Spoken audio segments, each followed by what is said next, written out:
Nah, ini yang namanya adalah masyarakat cerita tutur yang berkembang di masyarakat adalah seorang kesatria keturunan Majapahit yang bernama Mbah Resi Damar Bekti Jayawiguna. Kita mengingatkan bahwasanya masa lalu wanita-wanita Jawa itu sangat kuat karena mengangkat benda-benda berat, ya, harus menumbuk padi menjadi beras. Akan terlihat sekali ini adalah moncongnya, ini adalah matanya, dan ini adalah kepala dari ekor naga tersebut, kepala dari kepala ular naga. Termasuk kemudian diduga ini juga semacam dolmen atau meja batu, mengingatkan pada masa peradaban prasejarah, kabuyutan, kapitayan, sebuah jejak-jejak untuk meletakkan persajian. Sampai saat ini juga masih dikeramatkan oleh warga setempat sebagai situs religi. Guys, jangan lupa like, subscribe, dan komen ya kan.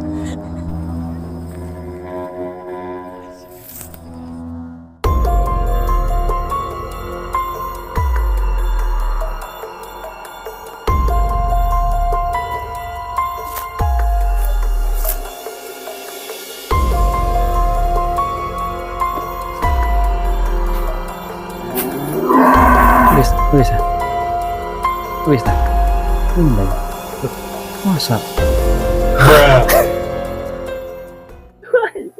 Iya ta? Iya. Saat ini kita mencoba mengambil pelajaran dari peristiwa sejarah di masa lalu.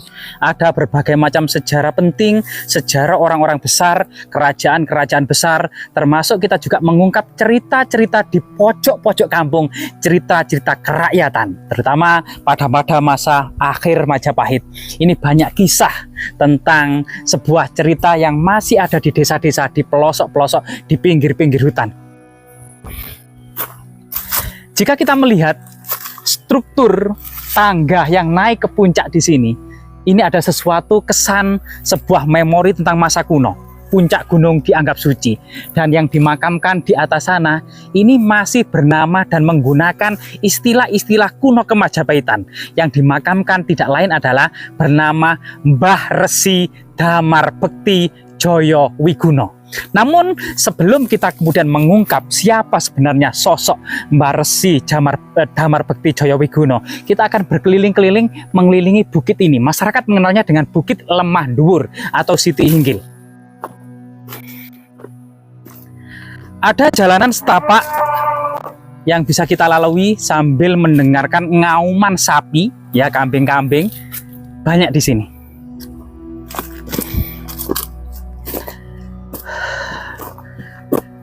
Mbah Resi Damar Bekti Jayawiguna menurut cerita tutur yang berkembang di masyarakat adalah seseorang yang mengabdikan diri di Keraton Majapahit.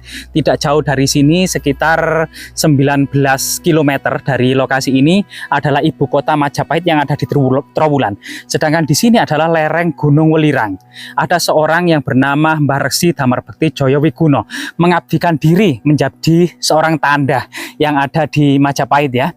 Yang itu kemudian di masa pensiunannya ini kemudian meninggalkan istana Majapahit karena usia pensiun, menuju lereng Gunung Welirang ini, menikah dengan seorang putri dari lereng Gunung Welirang, dan kemudian membina sebuah desa yang kemudian saat inilah yang dinamakan dengan Dusun Podorejo, Desa Sajen, Kecamatan Pacet, Kabupaten Mojokerto, Jawa Timur.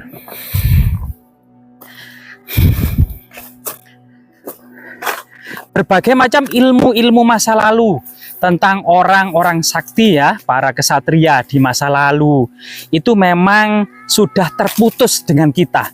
Kalau kita bicara saat ini itu ada semacam sain yang hilang. Nah, di sana itu ada pohon besar yang berbuah ranum. Buahnya itu merentul-merentul, merentil-merentil, merentol-mentol. Yang sudah semuanya sudah familiar, atau kemudian anak zaman now sudah tidak mengenal lagi nama pohon ini, yaitu pohon loah.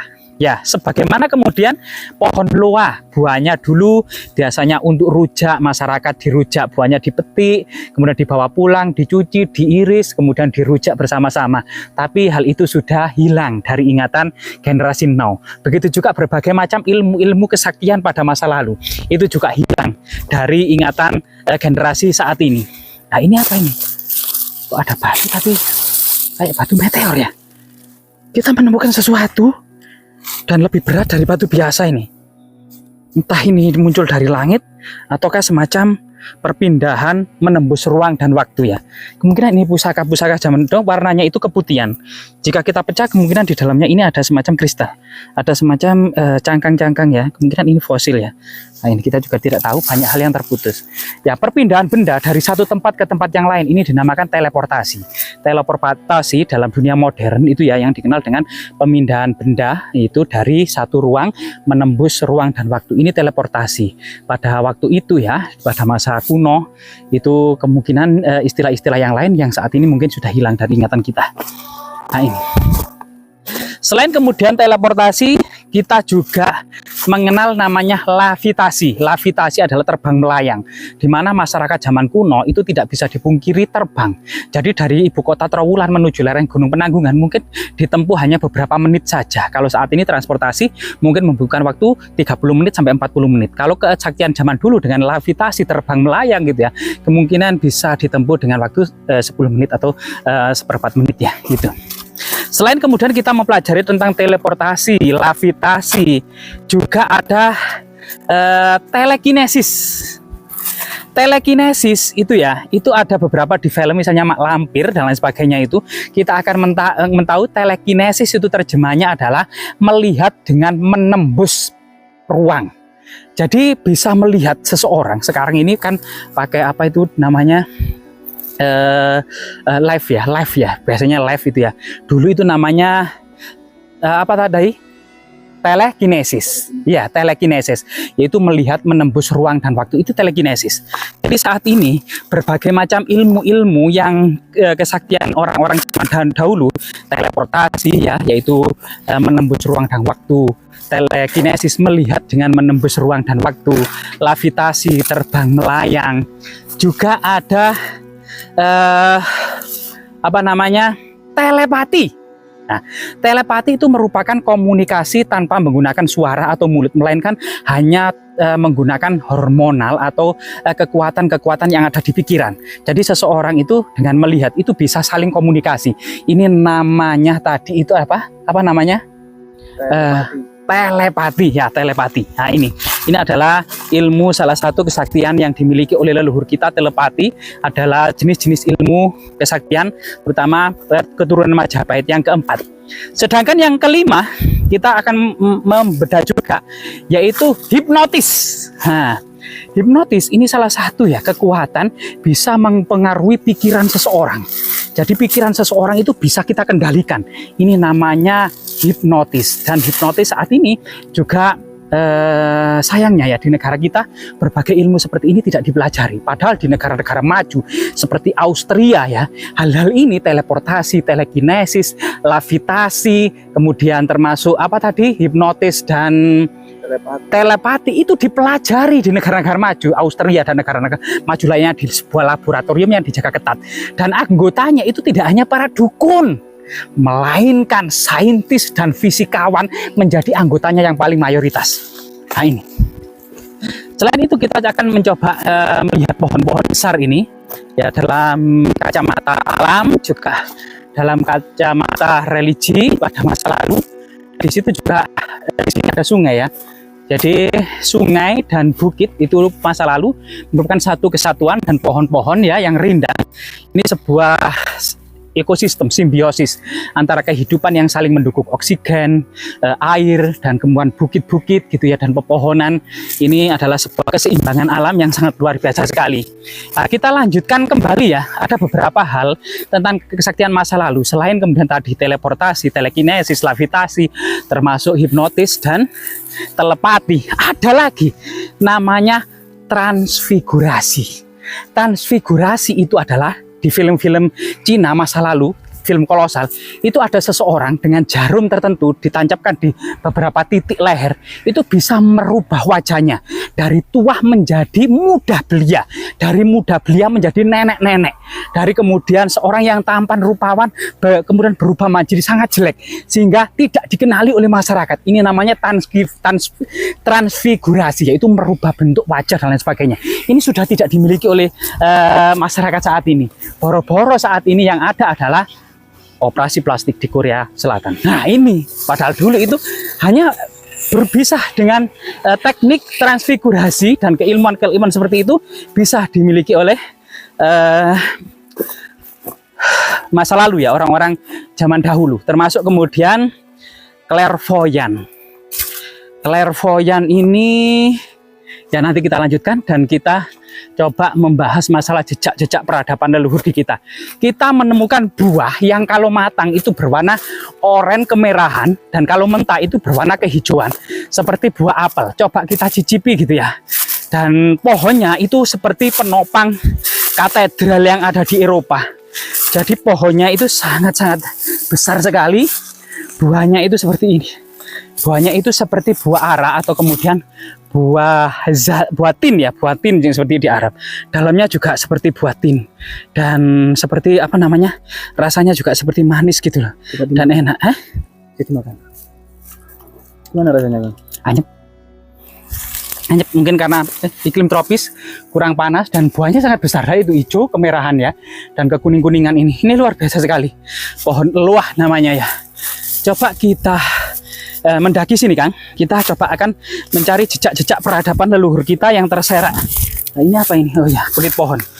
Nah ini, masyarakat mengenal bukit ini dengan Bukit Lemanduwur dan konon katanya ini merupakan semacam perkampungan kuno era kerajaan Majapahit yang hilang. Ada beberapa jejak peradaban kuno yang kadang terserak, kadang sudah tertutup semak belukar, yang terkadang kita tidak sengaja menemukannya, semacam fragmen pipisan, fragmen tembikar, lumpang batu, dan koin kepeng termasuk fragmen keramik Tiongkok. Biasanya tercecer di lokasi ini. Nah ini. Nah, lokasi ini memang cukup luar biasa sekali ya.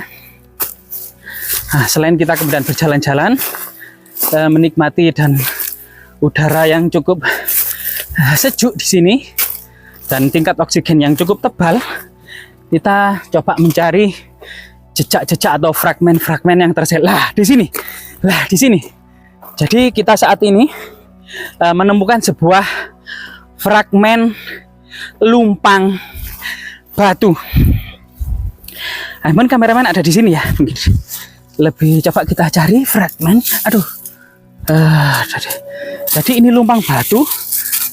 Tinggal separuhnya hilang lenyap, entah di mana separuhnya ini ya, tapi kita tidak tahu. Rahayu Mbak, permisi Mbak. Jadi ada kesan seorang wanita-wanita yang gagah perkasa di masa lalu menumbuk biji-bijian, rempah-rempah, dedaunan ya, yang kemudian umbi-umbian untuk dihaluskan, kemudian ditaruh di sebuah tampah, kemudian diayunkan untuk membuang sisa-sisa kulit-kulit dari biji-bijian seperti padi, tinggal beras ya. Ini jadi kita mengingatkan bahwasanya masa lalu wanita-wanita Jawa itu sangat kuat karena mengangkat benda-benda berat ya, harus menumbuk padi menjadi beras, memasak di kala matahari mulai muncul di ufuk timur, dan harus menghidupi suami dan anak-anaknya ya. Dan ini kesannya bahwasanya wanita-wanita Jawa memang wanita-wanita perkasa yang juga seorang petani, menanam padi, menuai padi, menghaluskan biji-biji padi agar menjadi beras ya di sini.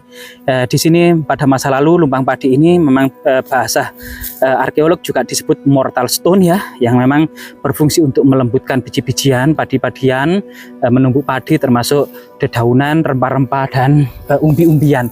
Ininya kesannya, sehingga kemudian kesan wanita-wanita Jawa waktu itu gitu ya, itu sangat kuat sekali, gagah perkasa, dan tulang sumsumnya itu sangat tebal sekali, sehingga sangat berat sekali dan kuat serta kokoh. Nah, inilah tentunya sangat sehat dan perkasa ya.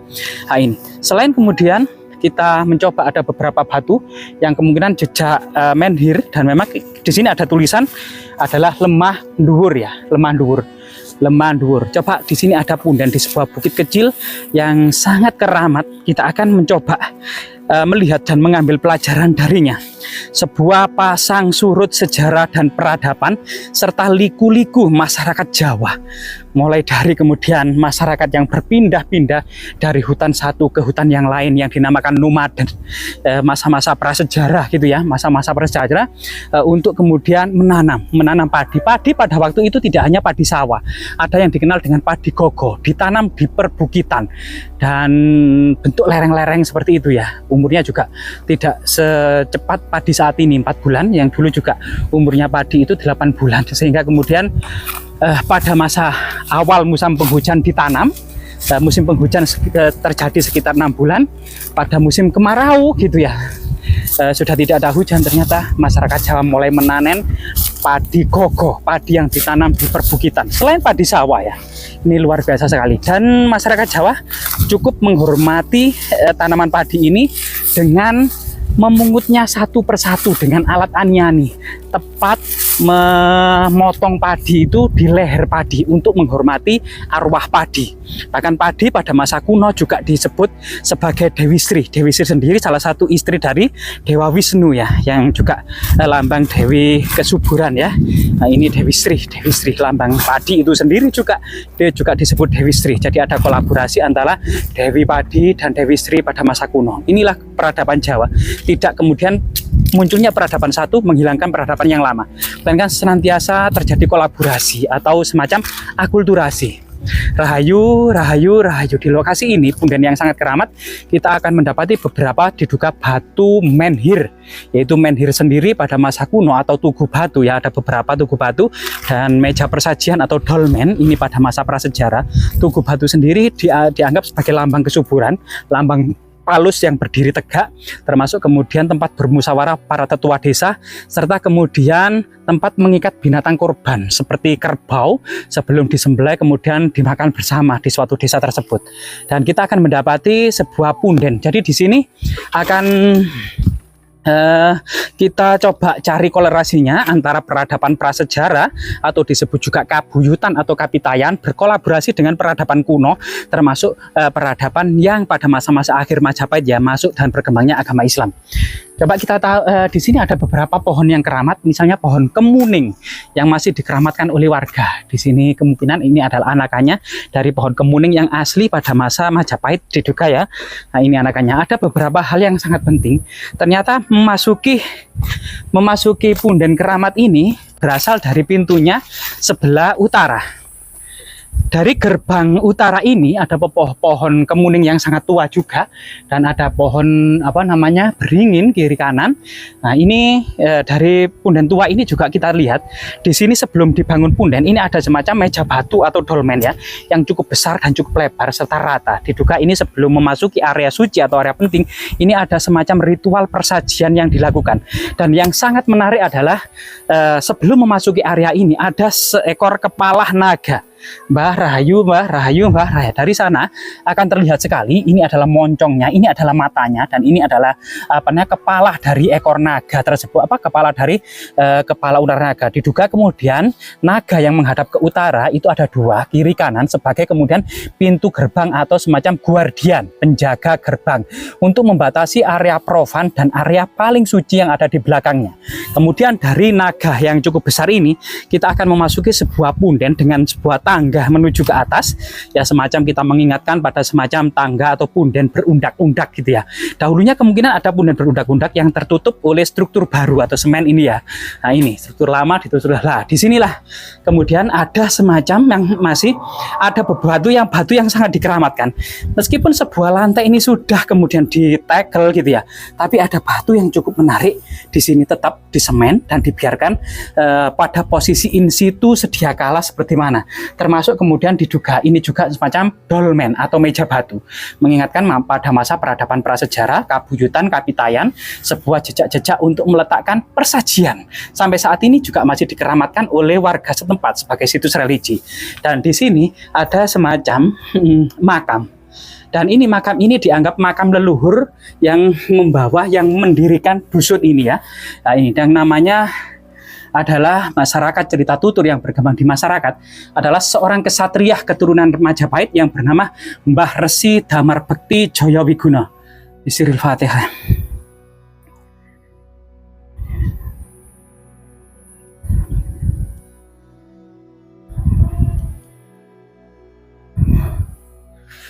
Lah dari sinilah kemudian kita tetap memberikan sedikit kemudian wacana ya, bahwasanya kita merupakan mata rantai dari generasi masa lalu, di mana keberhasilan peradaban masa lalu menjadikan kita tetap ada dinamika peradaban, selalu kemudian terus berputar seiring berputarnya roda. Kadang peradaban ada di atas, kadang peradaban kita ada di bawah, kadang kemudian merintis menuju ke puncak kejayaan, kadang peradaban-peradaban itu mengalami masa-masa keruntuhan, nista, dan dipenuhi dengan drama bergabung. Kendati demikian, kita sebagai generasi saat ini wajib mengambil pelajaran dari pengalaman apa yang dilakukan oleh leluhur kita. Ada pahlawan, ada pecundang, dan kita akan bisa mengambil pelajaran untuk meniru bagaimana kemudian pahlawan orang-orang baik itu menata masyarakat dan hidup di tengah-tengah masyarakat, serta juga kita mengambil dari orang-orang buruk, berpengarai yang sangat buruk dan jahat, serta para pecundang agar kita tidak terjerumus ke dalam lubang yang sama. Semoga bermanfaat.